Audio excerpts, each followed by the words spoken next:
Bale, modotze bestari barkatu, bai. 2023ko abenduaren 22ko osoko bilkuraren akta onartzea. Baten bateko adeko zeo zer esaterik?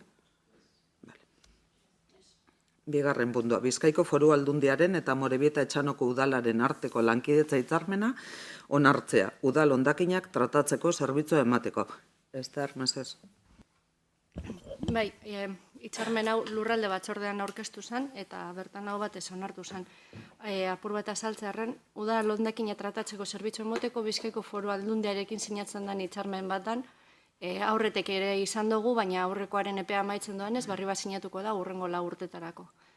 Hitzarmen honetan, zerbitzuaren baldintzak arautzen dira, aldundiak Garbik entitate publikoaren bitartez emoten dauena, eta zerbitzu horrek beste prestazio hauek biltzen ditu.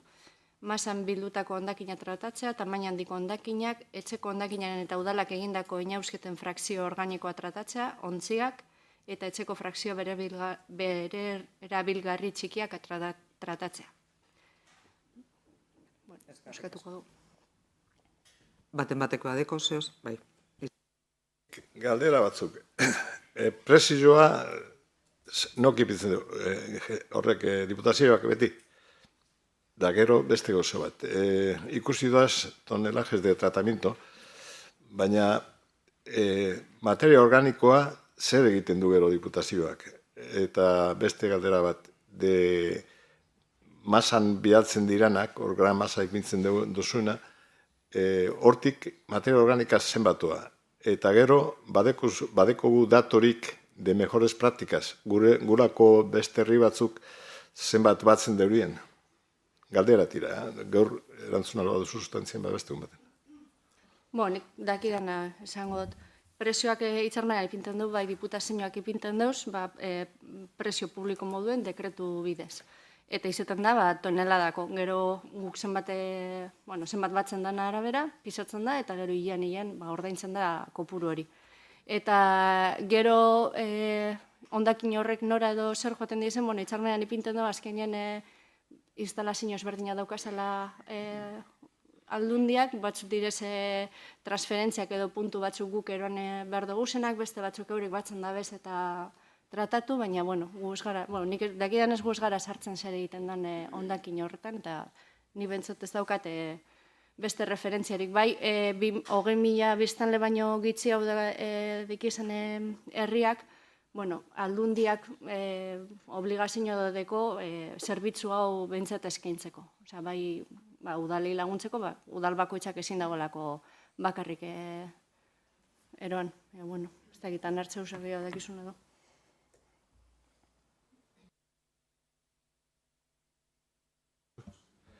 Materia organikoakin zer egiten duten, ez dakizue.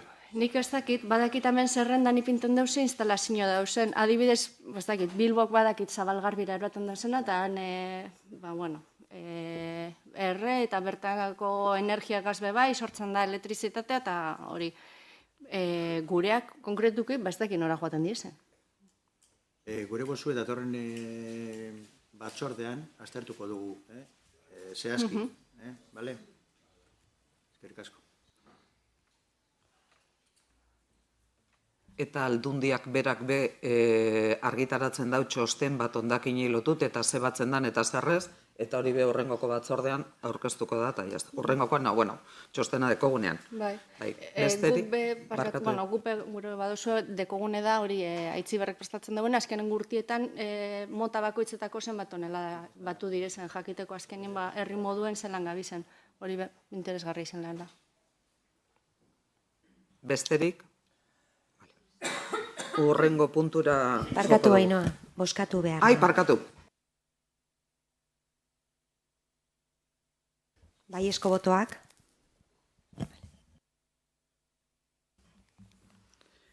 Amorebieta Etxanoko hizkuntza ofizialak erabiltzeko irizpideen plana 2024-2027 onartzea. Jon Artaberi emango dotzetitza. Egun guztioi. Amorebieta Etxanoko hizkuntza ofizialak erabiltzeko irizpideak 2024-2027 eperako planen zertzelada batzuk emango ditut. Herri administrazioetan euskararen erabilera normalizatzeko prozesua arautzen duen apirileko 15-ko 26 /1/997 dekretuaren 19. artikuluak zehazten duenez, Euskal Herria administrazioak euskararen erabileraren normalkuntzarako planak onartuko dituzten plangintzaldi bakoitzaren lehenengo urtean. Eta horrelakorik onartuta duten kasuetan, hauei egin beharreko egokitzapenak planaren implementaziorako egoki derizkioten aldaketak lanpostu zerrendan jasoko direlarik. Honi jarraituz, Amorebieta Etxanoko udalak 2 hizkuntza ofizial ditu eta horien erabilpenerako jarraibideak ematen ditu plan honek. Euskara, Euskal Herriko berezko hizkuntza, hizkuntza ofiziala da gaztelaniarekin batera eta autonomia erkidegoko alor publiko osoak hizkuntza horien ofizialtasuna arautu eta 2 hizkuntzen erabilera berdintasuna bermatu behar du. Helburu hori lortzeko Amorebieta Etxanoko udalak euskararen erabilera gero eta gehiago erraztuko du. Bai barneko jardueretan, baita kanpoan zabaltzen direnetan ere. 3 helburu dituzten nagusiki jarraibide hauek. Lehenengoa, herritarren hizkuntza eskubideak bermatzea eta hizkuntza berdintasuna lortzea herritar horiek Amorebieta Etxanoko udalarekin harremanetan jartzen direnean horretarako behar diren ekintzak bultzatuz eta xede hori eragozten duten oztopoak gaindituz. Bigarrena, euskararen erabilera normalizatzea eta sustatzea Amorebieta Etxanoko udalean. Euskara ere zerbitzu hizkuntza eta lan hizkuntza izan dadin. Hirugarrena, Amorebieta Etxanoko udala euskararen normalizazioan eredu izatea eta jarraibideak eskaintzea. 2 izango dira esparru nagusiak hizkuntza eskabideak jarraitzeko. Lehenengoa, kudeaketan, herritarren hizkuntza eskubideak zaindu eta bete daitezen, hizkuntza ofizialen kudeaketa erakundeko kudeaketa sistema orokorraren barruan txertatuta egon beharko da. Sail bakoitzak erabaki beharko du nola txertatu euskara bere egituran, bere egoera linguistikoa eta ezaugarriak kontuan izan da. Baita ere, langile guztiei zabalduko zaie, erabilera plan hau une oro argi izan dezaten, zein den bere erakundearen estrategia hizkuntza kudeaketaren aurrean. Hemen garrantzi handikoa ere izango da langileriaren hizkuntza gaitasunak aztertzea, euskararen erabilera sustatzeko estrategiaren komunikazioa bai herritarrei bai beste interes taldei eta kontrataziorako hizkuntza klausurak.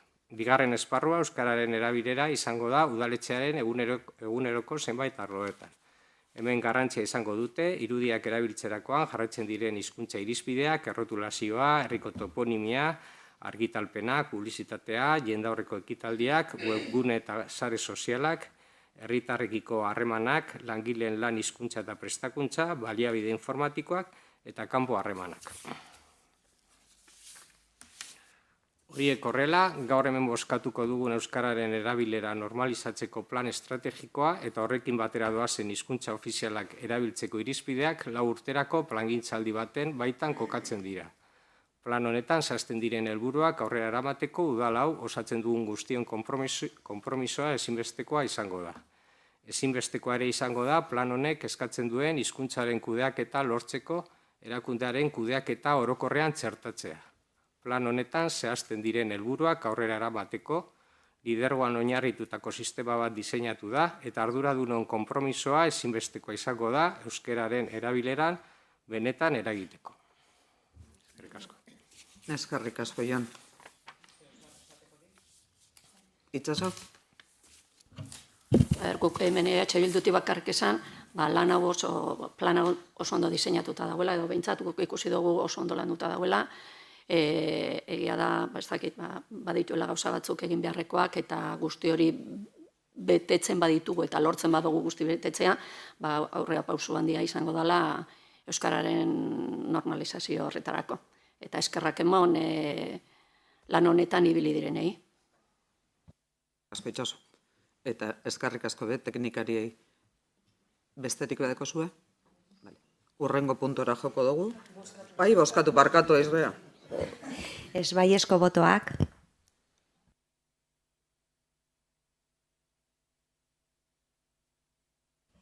Amorebieta Etxanoko udalaren 2024ko aurrekontu orokorraren behin betiko onespenaren berri ematea. Miren? Eskerrik asko, Ainoa. Hau da, gehien bat, azaroako 24an onartu genuen aurrekontua, 27an argitaratu zen behin-behinekoz, epeak pasa eta gero, behin betiko, etzan egon emendakinikan, eta behin betiko argitaratu zen abenduaren 28an. Asko, miren. urrengo puntora joko dugu. Ondokoaren berri eman, alkatetza eta komunikazio kabineteko eta harreman eta harreman publiko eta instituzionaletako zuzendaria izendatzea, 2024ko 224 alkatearen dekretua. Ester? Vale. Bueno, ez dago asko azaltzeko, baina, hau antolakuntzako osoko bilkuran onartu zen akordioetako bat izan zen, alkatetzari lotutako behin-behineko lanpostu bat da, eta beraren baldintzakan geratu ziren zehaztuta. Baita 2024ko langile zerrenda aurkeztuta onartu zenean, lanpostu hau barne egon zen, eta dekretu honetan egiten den bakarra da Maite González Bilbao izendatzea postu honetarako. Eskerrik asko, Ester. Zeu zarripatzekorik edo? 6. puntua, alkateak eskuordetuta tokiko gobernu batzordeak hartutako erabakien berri ematea. Ester? Irakurriko dutez, tokiko gobernu batzordeak 2023ko abenduaren 22tik 2024ko urtarrilaren 19 hartutako erabakiak. Lehenengo, hasiera batean onartu Jauregizar plaza urbanizatzeko udal proiektua. Bigarren, boroa industriala UI 13 sektoreko 2B bat lursatean dagoen eraikinean bulegoak egokitzeko obra lizentzia. 3, Martija eremuaren xehetasun azterketa hasiera batean onestea. 4, onartu hiriguneko bizitegi hiri lurreko egikaritze unitatearen ituntze batzarra eratzeko eskritura. 5, Betarragan Apurreko lursatean 18 etxe bizitza, trasteleko eta garaje eraikitzeko obra lizentzia. Eta 6, Lusatu San Miguel landagunean bizitza biko eraikin bat egiteko obra lizentzia. Eskerrik asko, Ester. Eta, azken puntura joko dugu eskariak eta galderak. Ander?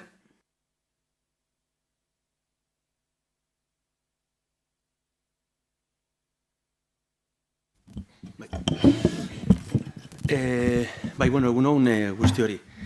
Aurreko lurralde batzordean, APOa tratatu gendun herri antolamentu plan orokorra.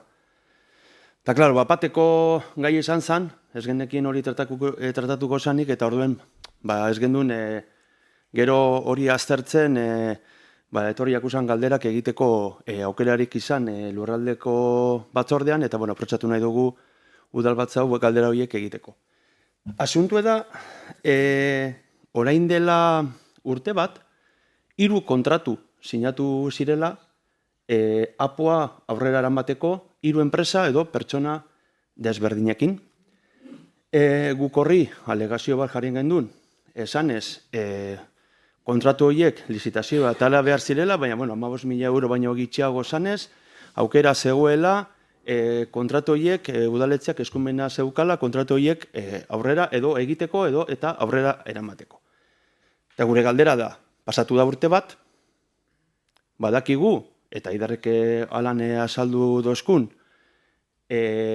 badabiltzala alegazioak erantzuten, horbe kristolana dauz, hainbete alegazio egon dire, argi dago, baina urte honetan, zein izan da, enpresa hauen zeregina, eta epean ontze amaitzen da, eta zein izango da, emetik aurrera enpresa horiekiko egongo dan harremana, edo zer egingo dan APOa aurrera eramateko enpresa lizitatu edo kontratatuko diren. Edo honen inguren zein dan asmoa, ezta? Hori da galdera. Anar, zurea da hitzen. Egunon, oinesteko tasamen horrek espedienteak. Gure bozuz, datorren batzordean, hartuko dugu espedienteak, zelan dauzen, eiderpea hemen egongo da, eta danon artean aztertuko dugu. Gerrik asko. Besterik? Bale, bukatutzat emongo dugu gaurko plenoa. Eskerrik asko danoi eta egun hon nauki. Rafa,